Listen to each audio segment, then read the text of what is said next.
धर्म दो प्रकार से कमाया जाता है, एक देह से और एक धन से। शरीर मजबूत है, स्वस्थ है तो शरीर से माता पिता की सेवा करें, धन धर्म में लगाएं। आप लिख रहे हैं तो लिखा है जो प्यासे को पानी पिलाते हैं, जलम चैव सदा देह अन्नम क्षुद व्याधि शांतय। जो लोगों को पानी पिलाते हैं, दरवाजे से कभी किसी को भूखा नहीं जाने देते, भगवान शिव कहते हैं पार्वती उनके जीवन में कभी व्याधियां नहीं आती, उनका जीवन कभी अशांत नहीं रहता। बाहर का कोई व्यक्ति आपके आंगन में आकर के भोजन करे तो प्रसन्न हो जाइए और ये सोचिए आज स्वयं भगवान ही हमारे आंगन में बैठ करके भोजन कर रहा है। ये श्लोक बड़ा प्यारा, जलम चैव सदा देह अन्नम क्षुद व्याधि शांतय। वहाँ व्याधियाँ नहीं रहेंगी, वहाँ अशांति नहीं रहेगी, जिनके घर का जल और अन्न दूसरों के काम में आता रहे। बहुत लोगों का ब्लड प्रेशर ऊपर चला जाता है, 4 मेहमान घर में आ जाए तो कौन सी आफत आ गई। आवे अतिथि द्वार पर करो सकल सम्मान। जगदीश बाबू 2 दिन से एब्सेंट जा रहे हैं आप, कल भी नहीं थे नहीं, कल भी नहीं थे कल बैठे आप, आपके लिए बोला, ये थे कल नहीं थे, वो बता रहे नहीं थे। ये दीदी को निकल जाने दो। एक बात और लिखने के लायक है, सुनो। लिखा है यावद, कमाल का श्लोक है, यावद कालम यदन्नम वै भुक्ता श्रवण मेदते। कोई ब्राह्मण साधु आपके घर आया, पुरुषोत्तम भैया आपके मतलब की बात है क्योंकि बहुत ब्राह्मण तुम्हारे घर में भोजन कर रहे हैं। इसमें लिखा है यावद कालम यदन्नम वै भुक्ता श्रवण मेदते। तुम्हारे घर का अन्न और जल जब तक उस भजनानंदी के पेट में रहेगा तब तक वो जप करेगा, पूजा करेगा, उसका पुण्य आपके खाते में जाएगा।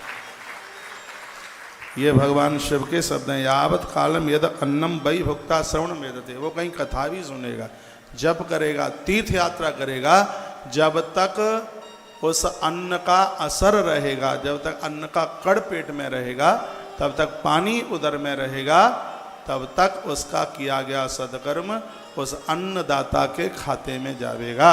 इसलिए घर से कभी किसी को भूखा मत जाने देना। एक यहाँ और बड़ी सुंदर बात कही है, उस घर की बरकत कभी नहीं रुकती जिसके घर से बच्चे बूढ़े वृद्ध जो भी हैं वो खा पी करके जाते हैं।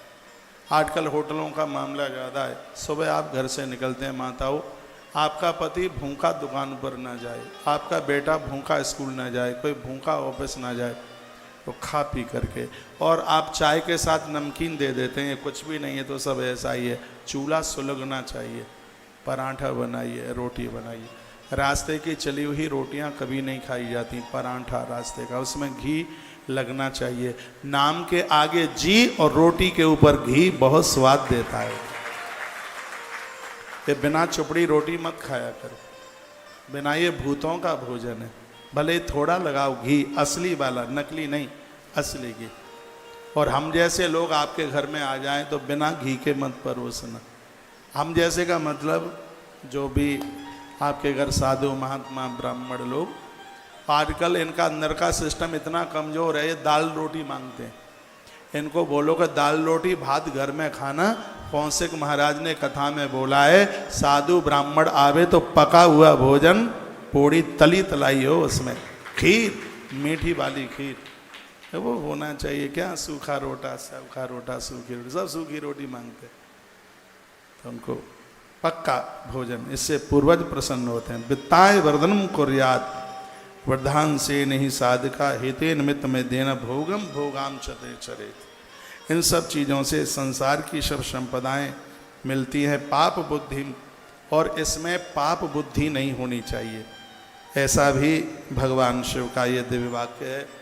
उसके बाद यहाँ इस ग्रंथ में भगवान भोलेनाथ ने 5 यज्ञों का वर्णन किया है, वो आप लिख सकते हैं। अग्नि यज्ञम, देव यज्ञम, ब्रह्म यज्ञम तथैव च गुरुपूजाम ब्रह्म तृप्तम कर्मेण ब्रूहि न प्रभु। ये है, सबसे पहला है ब्रह्म यज्ञ, दूसरा है द्रव्य यज्ञ, तीसरा है अतिथि यज्ञ, चौथा है पितृ यज्ञ और पांचवा है भूत यज्ञ। ये 5 यज्ञ। ब्रह्म यज्ञ क्या है? आप ग्रंथों का स्वाध्याय करते हैं, भगवान को स्नान कराते हैं, ये सब ब्रह्म यज्ञ में आता है। आप किताब पढ़ते हैं, सुंदरकांड पढ़ते हैं, रामायण पढ़ते हैं, महाभारत पढ़ते हैं, श्रीमद् भगवत गीता पढ़ते हैं, ये फर्स्ट नंबर का यज्ञ है जिसको कहते हैं ब्रह्म यज्ञ। भले ही आप थोड़ा पढ़ें, नित्य स्वाध्याय कीजिए। बहुतों के घर में भगवान होते हैं लेकिन उनके ऊपर पानी नहीं गिराते, उन्हें नहलाते नहीं, बस हाथ जोड़ के दर्शन कर लेते हैं, कहते हैं वो तो नवे नवाई ही होते हैं। लेकिन इनको जब आप स्नान कराते हैं ना, इनके ऊपर से जो टपकने वाला जो पानी है, वायु पुराण में लिखा है, वो सीधा पितृलोक में पहुंचकर हमारे पुरखों के मुंह में पहुंच जाता है। तो भगवान को अब नहलाते हैं। ये नित्य होना चाहिए, ये रोज होना चाहिए। कुछ समय है, जैसे कोई सूतक पातक लग गया है, नारी घर में अकेली है, ऋतुकाल धर्म में है, वो है घर में कोई पूजा पाठ करने वाला है नहीं, पर्दा डाल दो। 4-5 दिन तक पूजा 5 दिन तक नहीं हुई है, बिल्कुल भी दोष नहीं लगता, ऐसा ग्रंथ में लिखा है। किसी की मृत्यु हो गई या किसी का जनना सोच सोवड़ हो गई, जनना सोच यानी किसी का जन्म हो गया, पर्दा डाल दीजिएगा, बिल्कुल भी जितने दिनों तक सूतक नहीं हट जाता है, आपको घर में पूजा नहीं होती, तो उसका बिल्कुल भी दोष नहीं लगता। बहुत लोग सूतक पातक में भगवान को घर से दूसरों के घर भेज देते हैं, ऐसा बिल्कुल मत करना। जो बद्रीनाथ में 6 महीना खुद अपनी पूजा कर सकता है, वो आपके घर में भी 10 दिन अपनी स्वयं की पूजा कर लेगा, कोई दोष नहीं। मैं आपको कंफ्यूज नहीं करूँगा, बिना शास्त्र प्रमाणित बात में व्यासपीठ से मैं बिल्कुल बोलूँगा भी नहीं। तो पहला है द्रव्य यज्ञ। आप ग्रंथों का स्वाध्याय करते हैं। आपके मम्मी पापा ने आपको इसलिए नहीं पढ़ाया कि आप नोट कमाएं, आपको इसलिए पढ़ाया है कि आप देवताओं जैसा जीवन जी लें। ये विद्या इसलिए है क्योंकि अविद्या का नाश कर दे। अविद्या क्या है? संसार में बंध जाना, संसार को ही सत्य समझ लेना, उसको भूल जाना, इसको अविद्या कहते हैं। विद्या विनयम, ये विद्या तो हमेशा हमें विनय देती है, हमें विनम्र बना देती है। तो ग्रंथों का स्वाध्याय करने से सब चीज़ें चल के आ जाती हैं। भले एक अध्याय आधा अध्याय आप पढ़ें, रोजाना ग्रंथों का स्वाध्याय कीजिए। यह है ब्रह्म यज्ञ। दूसरा है द्रव्य यज्ञ। इसमें साकल्य बनाकर अग्नि में आहुति डाली जाती है। चावल डालते हैं, इससे वंश परंपरा बढ़ती है। तिल डालते हैं, इससे संपदा बढ़ती है। जौ डालते हैं, इससे शत्रु का नाश होता है। खोटे कर्म करने वाले भी तो कम थोड़े ही है। इसमें बूरा डालते हैं, इससे निष्कामता चल करके आती है, दुश्मन भी आपका अपना हो जाता है। ये यज्ञ में, इसमें जो घृत है, परदेश में गई हुई संपत्ति वापस आ जाए। घी के बिना तो कोई यज्ञ पूरा ही नहीं होता। घी के बिना तो आहुति राक्षसों के मुंह में चली जाती है। इसलिए यज्ञ में घी का होना बहुत ज़्यादा जरूरी है। मेरे गुरुजी कहते हैं अपने प्रवचन में, गैया के देसी घी से आपने यज्ञ किया है तो इसका मतलब है कि देवताओं को आपने अपना ऋणी बना दिया, कर्जदार बना दिया। यज्ञ साक्षात भगवत रूप है। आज मैं सुबह यज्ञ कर रहा था, मेरे पास कुछ लोग बैठे हुए थे। मैं उन्हें बोल रहा था कि कितनी खुशबू आ रही है, कितनी सुगंधी आ रही है, इतना बढ़िया वातावरण हो जाता है जिस समय यजन होता है। अब आदत तो डालिए, 8 दिन में, 15 दिन में, महीने में एक बार यज्ञ कीजिए। 1 महीने में 2 बार यज्ञ करो, एक अमावस्या को, एक पूर्णमासी को। पूर्णिमा को यज्ञ करोगे, व्यापार नहीं रुकेगा। अमावस को यज्ञ करोगे, खानदान में अकाल मृत्यु नहीं होगी किसी की। ये 2 दिन का यज्ञ, अमावस्या और पूर्णिमा, ये 2 दिन के यज्ञ बड़ा प्रभावशाली है। ये तो आप रोज कर सकते हैं। घर गृहस्थी वाले आप लोग हैं, रोज नहीं कर पाओगे तो ये 2 दिन तो आप कर ही सकते हैं, 1 महीने में 2 दिन। इसको कहते हैं द्रव्य यज्ञ। तीसरा है जिसका नाम है अतिथि यज्ञ। दरवाजे पर कोई आया है, जब आपके घर में भोजन शुरू होवे तो एक बार चौखट पे आइए, बाहर दरवाजे पर आइए, देखना कोई गैया तो नहीं खड़ी है, उसको चंदिया दे दो। कोई लोग तो नहीं खड़े, कोई भूखा प्यासा तो नहीं आया है, बाहर देखने के लिए आइए। इंतजार करते रहिए कि हमारे दरवाजे पर कोई न कोई आवे, ना जाने किस भेष में मिल जावे भगवान। मैं इस व्यासपीठ से बिल्कुल सत्य बोल रहा हूँ। जब लोग आश्रम में आते हैं जब खूब भंडारा भर के लाइनें चलती हैं, पंक्तियां, तो मैं अपने लोगों से कहता हूं आज बिहारी जी की कितनी बड़ी कृपा है कि इतने रूप धारण करके उन्होंने आश्रम की रसोई को पावन कर दिया। जमाने में उधार बनी। बार बार सिर पे हाथ जा रहा है, सिर भारी सा लग रहा है, इसलिए मंदिर कितना भी बढ़िया हो, यदि पुजारी ठीक नहीं है तो मंदिर नहीं है 2 पैसे का भी। सुनिए, आपका घर में फ्लोरिंग टाइल वाइल कितना भी बढ़िया लगा हो, लेकिन घर की गृहिणी ठीक नहीं है तो घर नहीं है 2 पैसे का भी। पुजारी को मंदिर में जाने से परहेज नहीं होना चाहिए और आपको रसोई में जाने से परहेज नहीं होना चाहिए। जब लोगों के पास पैसा बढ़ता है तो ये 2 चीज़ें छूटती चली जाती हैं। एक तो रसोई भी छूट जाती है। नौकर चाकर, घर में 2 काम नौकरों से मत करवाओ, एक आपकी रसोई और एक आपके घर में मंदिर की पूजा। ये 2 खुद संभालिए। बुरा ना लगे, आप नौकर चाकर अपने घर में रखते हैं, यदि कोई ब्राह्मणी तुम्हारे घर में नौकरी करने के लिए आई है तो प्लीज़ उससे बाथरूम का काम मत करवाना, उससे कपड़ों को धुलवाना बुलवाना मत, ये पहले उसको पूछ लेना, ठीक है। यदि आप अस्वस्थ हैं, रसोई में जाने के लायक नहीं है, तो उसमें कोई ब्राह्मणी आपके यहाँ नौकरी करने को आई है, आपको सहयोगी की ज़रूरत है, उसको परिवार चलाने के लिए थोड़े पैसे की ज़रूरत है, तो उसको नौकरी वहाँ दे दो, उसको काम वहाँ दे दो। मंदिर और रसोई, चूल्हा और मंदिर, ये घर के 2 काम, इसको खुद संभालिए आप। बड़ा आनंद होता है जब पत्नी ऊपर से जल डालती है, पति भगवान को रिगड़ करके नहलाता है। एक बात अग्नि पुराण की मैं आपको बात बता रहा हूँ, जब पति और पत्नी दोनों पूजा में बैठते हैं, हवन यज्ञ में बैठते हैं, तो देवता ऊपर से हाथ जोड़कर उस नारी को कहते हैं हे देवी इतनी कृपा कर दो, हमें अपने घर का बेटा बना दो। ये देवता कहते हैं। और आपकी जो ये पूजा होती है, इसका प्रभाव है वही देवता आपके घर में पोते बन के आ जाएंगे, आपके यहाँ देवते बन करके आ जाएंगे, आपके घर में बेटा बन करके आ जाएंगे, बिटिया का बेटा बन के आ जाएंगे, कोई न कोई परमात्मा रूप बनाकर आपके लिए उतर के आ ही जाएगा। ऐसा अग्नि पुराण के अंतर्गत ऐसा लिखा हुआ है। ये माताएं इतना जोर देती हैं, ये पति कब्जे में नहीं आता कैसे भी। वो कहेगी ना महाराज जी ने कहा है थोड़ा हवन में बैठ जाऊं ना, ये मीटिंग है, फलाना काम है, ढिकाना काम है, दुकान खोलने को टाइम हो गया, ये जिंदगी भर दुकान ही तो खोलते रहे और क्या करते रहो, शटर ऊपर से नीचे, नीचे से ऊपर करते रहे हो। कुछ समय ऐसा निकालो, प्रीति हो जाएगी राम से। ये तो सब होता रहेगा। ये लगता है कि हम नहीं होंगे तो कैसे चलेगा, तुम नहीं थे तब भी ये चलता ही रहा है। ये दुनिया का क्रम तो कभी टूटने वाला नहीं है। मैं आज भाग्यनगर हैदराबाद की पवित्र व्यासपीठ से निवेदन करना चाहूँगा, बिना पूजा पाठ के घर छोड़ के मत जाइए। कोटिम तक्ताम हरिम स्मरेत, भगवान का कार्य है, करोड़ों काम करने से पहले भगवती आराधना करो। मंदिर सजाओ, मंदिर गोदाम में मत बनाओ, मंदिर रसोई में मत बनाओ, मंदिर के लिए अच्छी सी जगह हो। बहुतों के यहाँ रसोई में भगवान होते हैं। राजस्थान वो हरियाणा में एक जगह पड़ती है हिसार, मैं एक ऐसे मकान में पहुँच गया, क्या बताऊँ, इतना आलीशान, वो नाम नहीं लूँगा क्योंकि उन पैसे वाले सेठ को आप जानते हैं, इसलिए तो कई मंजिलों का वो मकान था। उन्होंने कहा महाराज जी थोड़ा हमारा बाथरूम और देख लो। पुरानी बात थी, उन्होंने कहा 9 पेटी। उस समय तो हम ये पेटी खोखा जानते ही नहीं थे, अब आप सेठों के बीच में रह के सीख गए। उन्होंने कहा 9 पेटी, मुझे क्या लगा कि 9 बक्से रखे होंगे कहीं। उन्होंने कहा 9 पेटी हमने लगाई है। हमने कहा 9 संदूक रखे होंगे। सही बोल रहा हूँ मैं, आपको पता नहीं था। 9 पेटी समझ में आवे नहीं। मैंने पूछा, मैं जब गया उनके बाथरूम में, बहुत आलीशान पंखा लगा हुआ था उसमें, और उस समय तो बाथरूम में पंखा एक बहुत बड़ी बात होती थी।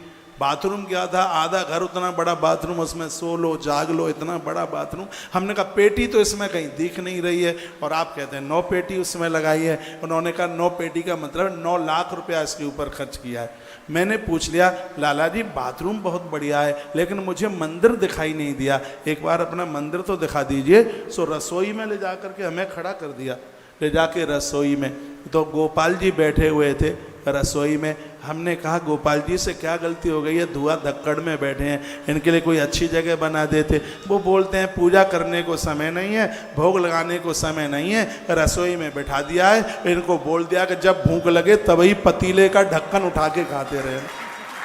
देखिए होशियारी, देखिए घर की सर्वश्रेष्ठ जो जगह है वो भगवान के मंदिर के लिए होनी चाहिए। जहाँ आपने मंदिर बनाया है वहाँ जूता चप्पल नहीं तो हमने नहीं होनी चाहिए। नहीं तो हमने देखा है मंदिर अलमारी में बगल में बेल्ट लटकी है, बच्चों की यूनिफॉर्म रखी है। नहीं, मंदिर साफ सुथरा होना चाहिए। मंदिर से ही तो हमारे संस्कारों का पता लगता है। घर से बाहर जाएं तो मंदिर में प्रणाम करके जाएं, और घर में प्रवेश करें तो सबसे पहले मंदिर में आके प्रणाम करें, भगवान को धन्यवाद करें, कहें प्रभु आपकी कृपा से मेरे दिन भर की यात्रा बहुत बढ़िया रही है। मैं यहाँ कथा में आता हूँ तो मैं इनके मंदिर में प्रणाम करके आता हूँ। सालासर वाला जी बैठे, मेहंदीपुर वाला जी बैठे। ये मैं इनकी बड़ाई नहीं कर रहा, मुझे स्वार्थ क्या इनसे, सो मैं इनकी खोटी बड़ाई करूँगा। मुझसे फालतू में किसी को ऊपर चढ़ाना, झाड़ के पेड़ पर चढ़ाना मुझे नहीं आता, और जो हकीकत है उसको कहे बिना मैं मानता नहीं हूँ। आपके भी घर में आऊँगा, मुझे आपका मंदिर अच्छा लगेगा, दोनों हाथ उठा करके व्यासपीठ से बोलूँगा। मंदिर बहुत बढ़िया है पर छोटा रह गया है, यही थोड़ा सा और बड़ा होता, जिसमें थोड़ी मेरी ये टांगें लंबी है, मैं भी आकर के उसमें बैठता तो दीवार में न अटके टांग। तो मंदिर बहुत बहुत बढ़िया है। घर में एसी चले ना चले, लेकिन मंदिर में 24 घंटा एसी चलता है। मैं सुबह चलूँ तो ठंडा रहता है, शाम को जाऊँ तो ठंडा रहता है। इधर बालाजी बैठे हैं, आगे एक दूसरे के सामने मेहंदीपुर बालाजी, सालासर बालाजी। ये मैं इसलिए बोल रहा हूँ कि इनकी बात सुनकर आप भी अपने मंदिर का डेवलपमेंट करें। आप भी उसको, मैंने देखा है माताजी साड़ी 5,000 की पहनती है और ठाकुर जी भगवान गले गलाए अखबार के ऊपर बैठे, बिलंदा भरी धूल जमी हुई है, कोई कमी नहीं। अपनी चद्दर बेडरूम की 5,000 रुपए की है, भगवान अखबार के ऊपर बैठे हैं। आप उसे भगवान समझ नहीं रहे हैं, आप उसको मूर्ति समझ रहे हैं। हम तो अपने गोपाल जी की बात बताते हैं, जिस दिन रात्रि को इनको न सुलाएं तो बगल में नोचते हैं, खर्राटे भर के सोते हैं और मैं जाग रहा हूँ, पर हम रात को जाग के देखा रे ठाकुर जी तो सुला ही नहीं पाए, फिर कान पकड़ेंगे, बैठक लगाएंगे, प्रभु जी गलती हो गई। मान लो तो भगवान है, नहीं तो फिर पत्थर है। बिल्कुल सब बातें मानने की ही तो हैं। तो घर में जो मंदिर है और आपकी जो रसोई है, चूल्हा मजबूत होना चाहिए, सिगरी चीज़ें हों। 4 साल पुराना चावल मिल जाए, डायबिटीज नहीं बढ़ाता पुराना चावल। गुड़ मिल जाए, लेकिन पौआ भर दाल लेके आएंगे। बाथरूम में घुस जाओ इनके में, लीपा पोती का सामान मिल जाएगा ठेला भर के, सब चीज़ें, ऐसे ऐसे शैम्पू, ऐसी ऐसी क्रीमें मिलेंगी महाराज। और इतना पोता पाती करने के बाद तो भी मुंह बंदरिया जैसे लगते हैं, पता नहीं बात समझ में नहीं आती। अरे भैया लीपा पोती करने से सुंदरता नहीं, जब अंदर की मिगी होगी, सौंदर्य तो तब बढ़ेगा। वो आपकी रसोई मजबूत होनी चाहिए। प्रसंग को आगे के लिए लेके जा रहा हूँ। तो निवेदन यह कर रहा था, अतिथि यज्ञ, कोई भूखा ना जावे। और अगली बात बताई है जिसका नाम है पितृ यज्ञ। श्राद्ध पक्ष आवे, पितर पक्ष आवे, पूर्वजों के लिए श्राद्ध। 7 बज जाए तब मुझे बता देना, ठीक है? हाँ, जल्दी मत बताना, जब बजे तब ही बताना।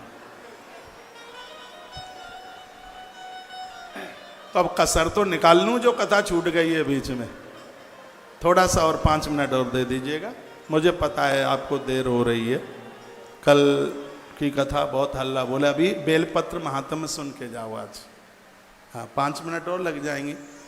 ये घर गृहस्थी के तो काम बने ही रहेंगे। पप्पू का पापा कुछ कहेगा तो मैं समझा दूंगा, अभी कुछ नहीं कहेगा 17 तारीख तक, अभी सुन लो कथा। तो अगला है पितृ यज्ञ। क्या है भाई, क्या हुआ है रे?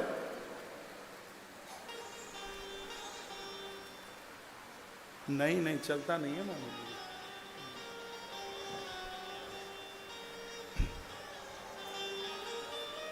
पितृयज्ञ, पितृयज्ञ में श्राद्ध वगैरह सब उसमें आ जाता है।